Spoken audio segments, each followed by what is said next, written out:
This is Ira, and welcome to Ocean Liners on Print, where we travel through ocean liner history via my collection of ocean liner memorabilia.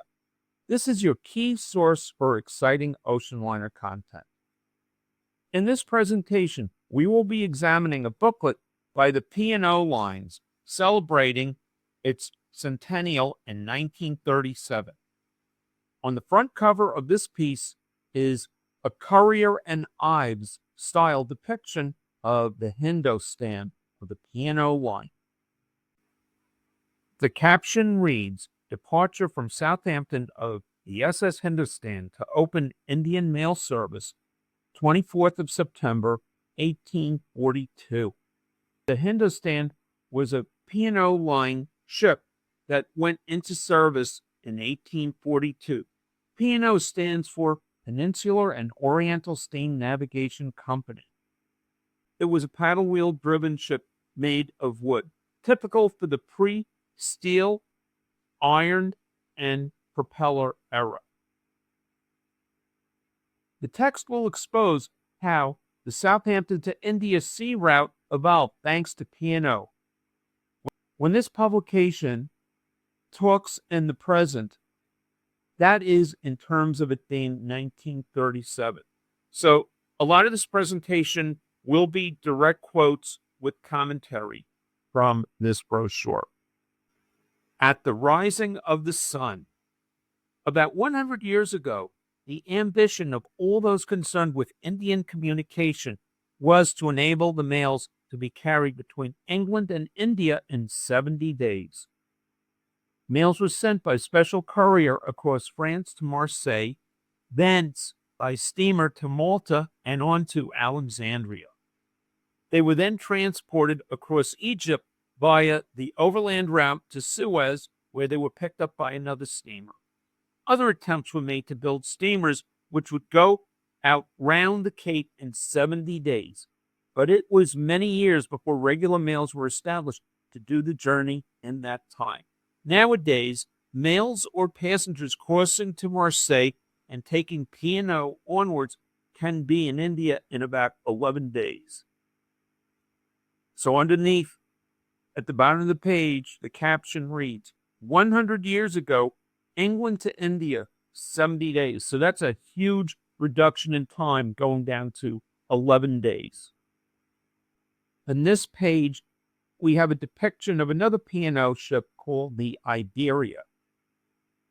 At the bottom of this page is a deck plan of another P&O ship called the Royal Tar from 1832, so 10 years prior to the Hindostan. What a big difference in terms of size. The Royal Tar was 308 tons. The Royal Tar was approximately 260 horsepower, whereas the Hindostan was about 520 horsepower. So in 10 years, the size of the P&O ships increased dramatically. On this page, there is a map, and it says first contract route in 1837, going from England to Gibraltar. It was the remarkable success of the small and low-powered steamers employed on the first mail contract which helped greatly to strengthen the demands of those who were pressing for steam communication right through to India. Attempts to run regular steamer services against the monsoon winds of the Red Sea and Indian Ocean had failed several times. The claim that the peninsula steamers were able to make passages with unfailing regularity against the proverbial gales of the Bay of Biscay was the best argument that any wind or sea could be conquered. The first mail contract of the Peninsular S.N. Company in 1837 required only that the mails be carried from Falmouth to the ports of Spanish or Iberian Peninsula terminating at Gibraltar. Long after the P&O had established its services all over the East, this peninsula service, as it was called, continued, and it only ceased in 1862. Faster and more reliable passenger and mail service between England and India was very important because India was a major colony in the British Empire at the time. An interesting comparison is afforded in these illustrations of the old horse box train proceeding at leisurely pace, assisted by the gentleman with a flare, and the present-day train rolling off the Melix as it carries its occupants in cars of hotel comfort. The overland mail. About 1840, attempts were made to speed up the transport of passengers and mail by taking them across France to Marseille. The journey was a trying one for passengers, there being no pretense of comfort for them, having, as they did, to undertake the trip in the old puffing billy type of train. This constituted a short part of the journey, the greater distance being covered in mail coaches and river steamers. Fast journey might take 7 or 8 days. Today, we have the P&O Overland Express, one of the most luxurious trains in operation on the continent, consisting of sleeping and restaurant cars, and every modern device arranged for the comfort and convenience of the passengers. It speeds across France in 22 hours on the journey from Victoria, London, to the ship side at Marseille Quay, and runs every week in connection with the outward and homeward steamers. 1842, the Hindostan sails September 24. 1840, grant of the Royal Charter. And on the very bottom, the caption reads, Inauguration of Indian Mail Service. It is to be noted that the Hindostan differed in internal construction from her predecessors, inasmuch as the cabins were built in a row down the middle of the ship. Contrary to previous practice, the idea being that passengers would feel less roll and be less disturbed by the sound of the rushing water. The sailing of the Hindostan from England to take up her station and service between India and Egypt marked a new era in Indian travel. She was then the largest liner afloat, and her sailing was a day of national rejoicing. For many years, fruitless efforts have been made to establish regular and reliable communication with India, but it was only with the sailing of the Hindostan that this was regarded as something safe and certain to be accomplished. The terms of the Royal Charter by which the company was incorporated in 1840 called for the establishment of a regular service between England and India within 2 years of its being granted. Jumping over to 1937, we have an illustration of one of the most modern liners in the P&O fleet, the Strathmore. The Strathmore was one of several ships of the Strath class. Others of this class included the Stratheden and the Strathalon. Here it says departure of the latest steamer to India, London to Bombay in 15 days. So here, from the beginning of the brochure, we talked about a goal of getting the trip from London to India in 70 days. Now we're down to 15 days. So tremendous progress has been made, not only in terms of technology of the ships, but also having the Suez Canal being developed. One of the features of old-time travel to India was the crossing of Egypt by the overland route. Passengers were carried from Alexandria over the 50 miles of the Mahmoudiya Canal to the Nile in barges, at first towed by horses and later by a tug. From there, a river steamer went up the Nile to Cairo, and from there, nearly 100 miles of bare desert had to be crossed in small carriages, which were drawn by wild, half-broken horses, often to the discomfort of the jolted passengers. There were the alternatives of horse or camelback. The loading of the ship's cargo, mail, and passengers' own baggage was carried across the desert by immense camel trains, often 3,000 to 4,000 strong. Just try to imagine that. From the Mediterranean to the Red Sea, When the Suez Canal was first opened in 1869, the vessels which passed through left Port Said on the 17th of November, reached Lake Timsah that night, went on next day to the Bitter Lakes and stopped there, and on the 19th arrived at Suez. Since then, continual work has gone into the widening and deepening of the canal and straightening out the bends which made passage slow or difficult. The time of transit was gradually reduced, the greatest advance being made with the installation of electric light, which allowed the passage to be continued at any hour. Now, powerful searchlights in the bow of each ship illuminate the bank on either side, and the time of transit is about 13 hours. So just imagine something we take for granted today, electric light, and without that, not being able to use the canal 12 hours out of a 24-hour time period. In the narrow parts of the canal, one ship must tie up to allow another to pass, and in such case, the mail liners are given preference and allowed to go straight through. What a difference between then and today, with the canal being able to handle the massive container ships of today. The predominant theme in this book so far is progress. And here on this page that says mail contracts and route extensions, we can see from a time period of 1844 to 1858 that the routes of P&O expanded beyond India, going down to Mauritius in Africa and going out to Singapore, Hong Kong, Manila, and Australia. On this page, titled Regular Passages to Australia, the first P&O liner to go to Australian service was the Little Shrinkage at 699 tons and 80 horsepower. She reached Australia in 1852. At that time, a regular service had been established to Singapore and China, and the Australian service began with a liner running to connect with the main steamers at Singapore, then fast becoming an important junction of Eastern steamer communication. The regular mail service to Australia was interrupted at the time of the Crimean War because the government's need for transports caused a large number of the P&O liners to be withdrawn from the mail service to act as troop transports.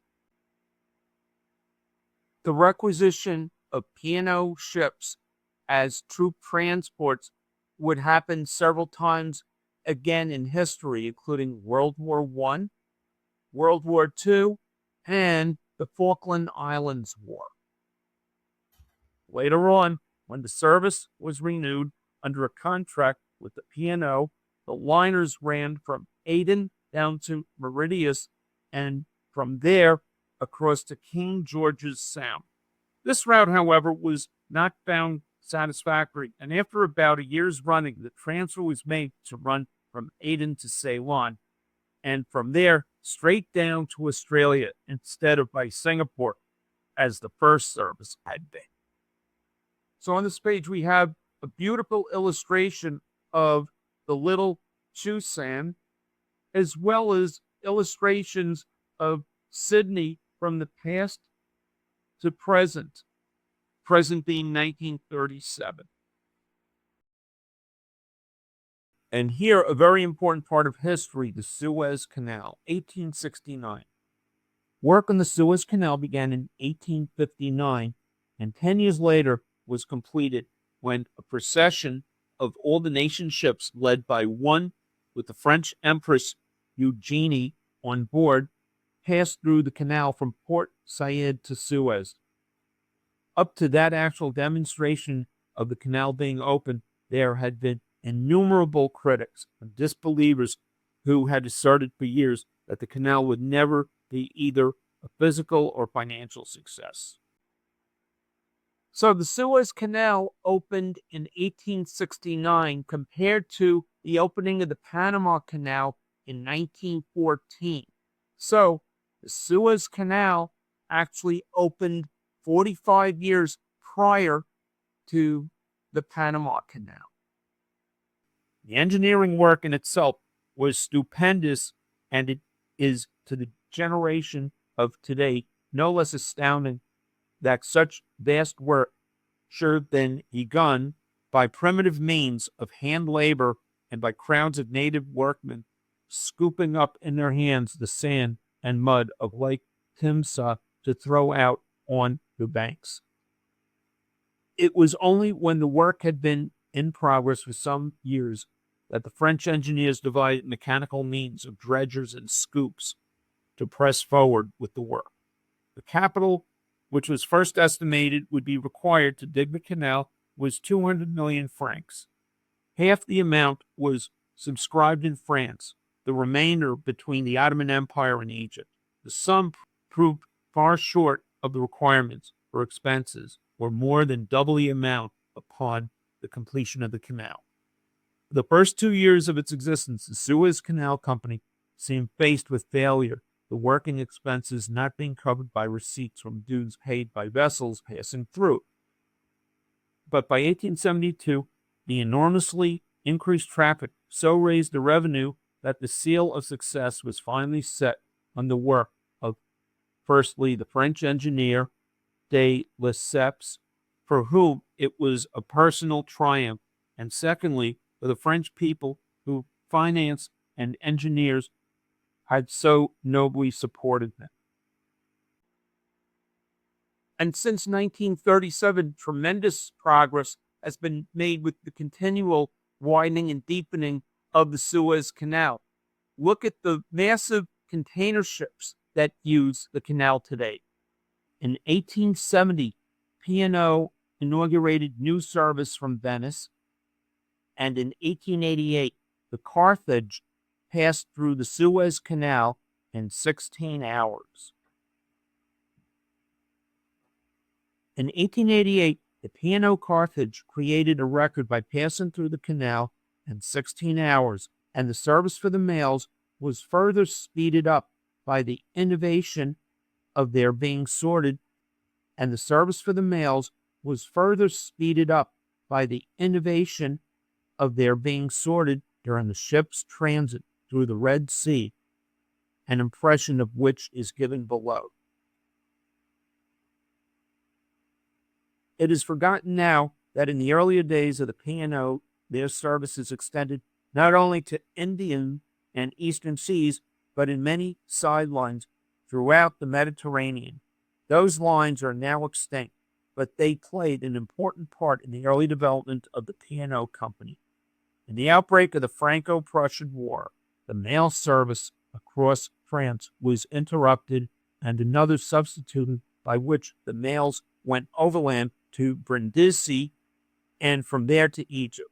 A branch P&O line extended from Brindisi up to Ancona and Venice. The years of progress. Impressive comparisons of the advance in passenger accommodation. It would seem to be no end to the advances made in ocean liners' accommodation and comfort as the years passed. In the following pages, it is attempted to give an impression of the vast changes which have taken place in shipboard life over the last 50 years. The old prints and pictures of bygone ships' accommodation appear to be quaint and even amusing as compared with modern photographs of the cabins in beautiful rooms decorated in exquisite taste, which are the demands of the present-day traveler. In these pictures, sailing from London. Here's a picture of the modern dining saloon versus an illustration of the old dining saloon from the 1800s. From the small sleeping cabins and the one crowded dining saloon of other days have evolved the single berth cabins and spacious lounges, music rooms, cocktail bars, and all the other comforts of the modern liner. A feature of the old dining saloon was the punkah, a piece of cloth suspended above the table and pulled to and fro by a punkah-wallah, thus creating what had to pass for a draft of air. The latest ships have dining rooms which are air-conditioned. The atmosphere kept at a steady temperature, and the air which passes through the room being washed and cooled or heated to suit the requirements of the voyage. They talk about the dining saloon being air conditioned, but the rest of the ship wasn't. And that was the case, especially in the 1930s when air conditioning started to come on the scene, was that if a ship of higher caliber had any type of air conditioning, it would be limited to either just the dining room or the dining room with a few other public rooms, but not in the staterooms. Also, you notice here in the picture on the left of the dining saloon from days gone by, besides seeing the punka suspended from the ceiling, people sat in long tables, unlike the more modern style where people sat at smaller tables. And now the music room. Entertainments on board are amply provided for, and one does not have to rely entirely upon the talents of kindly passengers, as was once the case. If anyone saw the movie Titanic, there's the scene where Jack and Rose wander into steerage class, where steerage class is providing their own entertainment by someone playing the piano and everyone else dancing. That's what this is in reference to. Evenings can be spent dancing to the latest music provided by the ship's orchestra. Most ships are equipped with cinemas, with talkie apparatus, and the latest films and libraries of recordings of the famous symphony orchestras of the world. In addition, special concerts are arranged among the passengers, the standard of which is often exceedingly high. The entertainment was reaching a more sophisticated level, obviously not like the Blue Man Group or Cirque du Soleil. The mention of talkie apparatus was referring to the fact that movies with sound were still fairly new. It was about 10 years since The Jazz Singer, as this was 1937. And so talking pictures was still considered state of the art, whereas today it's something that we take for granted. On the next page, from Jubilee to Coronation. 1887 was the Jubilee year of Queen Victoria and also of the P&O Company, which marked the occasion by building 4 vessels known as the Jubilee ships. And these were again outstanding in their size, power, and luxury of accommodation. The 4 ships, Victoria, Britannia, Oceania, and Arcadia, were of 6,600 tons and 7,000 horsepower, an increase of nearly 2,000 tons over the previous fleet. Magnificent as those ships were for their day, they would no doubt be classed as strangely old-fashioned in their accommodation by the present-day traveler. The size of the ships increased continually as the depth and width of the canal were increased to allow the transit of larger vessels. In 1896 and 1897, the India, China, Egypt, and Arabia of 8,000 tons marked a further advance. In 1903 and 1904, there came the famous M class, the Marmara, Macedonia, and others of 10,500 tons.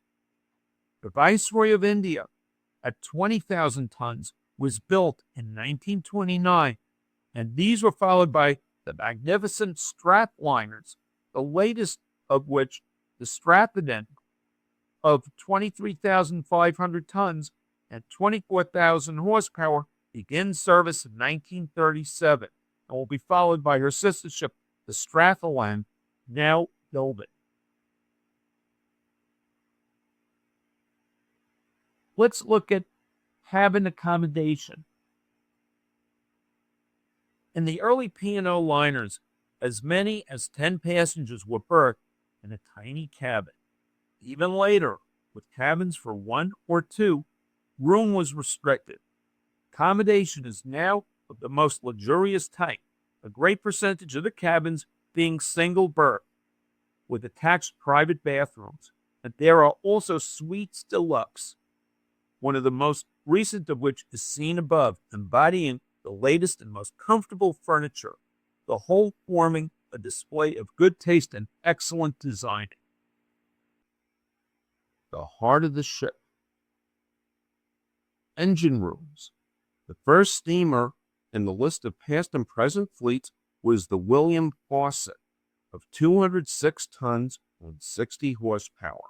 Although the ship propulsion then was largely from sails as well as the engines, the coming of the compound engines marked a great stride in economy and power, and the engineers of that day boasted them with pride. Today, the Strath of 23,500 tons has 24,000 horsepower.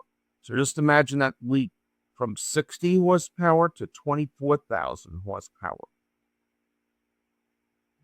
And now, refrigeration. For many years, the outstanding difficulty in food supplies for passengers was the lack of any form of refrigeration or even of keeping on ice. Fresh meat could only be supplied by carrying livestock, killed for the table as required. Now, the P&O liner is equipped with every need for the storage of all kinds of food. And so perfect has the system of refrigeration now become that those most difficult to keep fresh can be carried in perfect condition throughout the long voyage. Up until the early 1900s, refrigeration was non-existent on passenger ships. And as a result, something that we take for granted today, being refrigeration, was considered to be a marvel of technology of the time. Health and sports facilities. Even in comparatively modern ships, little area was given to provision of space for sports and games. The old-time passengers were so restricted in space that they could do little more than play deck quads or bucket quads. Now, one of the first aims of marine architects is to give the most ample room possible for every type of sport and health facility. The latest liners are provided with tennis courts, built-in swimming pools, and even specially laid dance floors. This is just another example of progress. Definitely far from where we are today, but nevertheless, progress. I hope you enjoyed our journey back to the first 100 years of P&O. What did you enjoy the most? Learning about the Hindostan, shrinking the voyage duration of the London to India route from 70 to 11 days, the progress in size, accommodation, and technology from the Royal Tar to the Strath liners, the Punkawalla, the introduction of air conditioning to the dining rooms of the Strath liners, how the Suez Canal changed transportation and communication, the importance of the London to India route. Please place your comments in the comments section below. Hit the subscribe button to receive the latest exciting ocean liner content. Thank you from Ocean Liners on Print.